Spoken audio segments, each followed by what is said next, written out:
Bid'ah itu bukan hukum.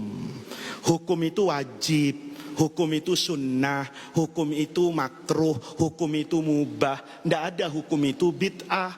Bid'ah itu hanya ingin mengatakan ini tidak dikerjakan oleh Nabi. Tapi apa yang tidak dikerjakan oleh Nabi belum tentu tidak boleh kita kerjakan. Nabi selama Ramadan nggak ada pengajian duhur, gitu.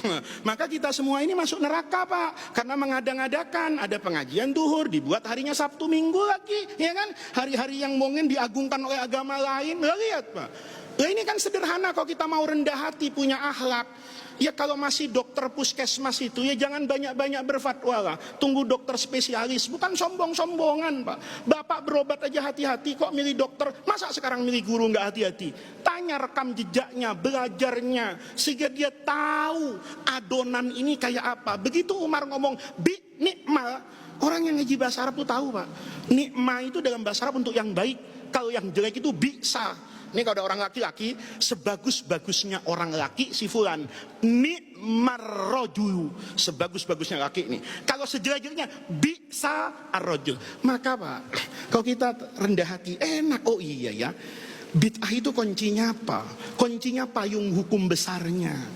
Payung hukum besarnya ada, teknisnya nggak ada. Teknis itu bukan bid'ah.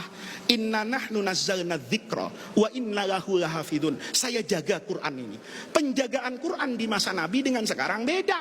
Nih, saya dulu, Pak, di Madinah tahun 90-an, itu pertama kali saya lihat Quran bagus, Pak. Dulu Saudi masih kaya, Qurannya merah, ada emasnya di pinggirnya itu. Itu di Masjid Nabawi itu. Kalau Bapak kan sekarang wakaf Quran diterima. Dulu kalau ada Quran tidak cetak pemerintah Saudi, itu biar bagus dikeluarin sama Saudi itu tahun 90-an. Saya ngafalin Quran, Pak, sambil megang mushaf yang mahal itu. Saking terharunya, setelah selesai, saya tutup, saya cium. Orang Arab narik kepala saya, haram. Masya Allah, saya ditarik kepalanya, maduranya keluar, Pak, saya. Ya kan? Saya bilang, apa kata kamu? Haram. Nabi tidak pernah mencium mushaf. Sodakta. Nabi memang tidak pernah mencium mushaf. Karena mushaf ini bid'ah, tidak ada di zaman Rasulullah. Kalau ada orang bilang ada mushaf di zaman Nabi, itu orang tidak baca sejarah. Quran di zaman Nabi itu tidak ada bentuknya. Dia ditulis di tulang, di pelepah kurma. Nanti kan Sayyidina Umar kodifikasi itu jadi satu. Artinya apa? Ingin saya katakan, bagian juga dari akhlak itu al-adab fauqal ilmi.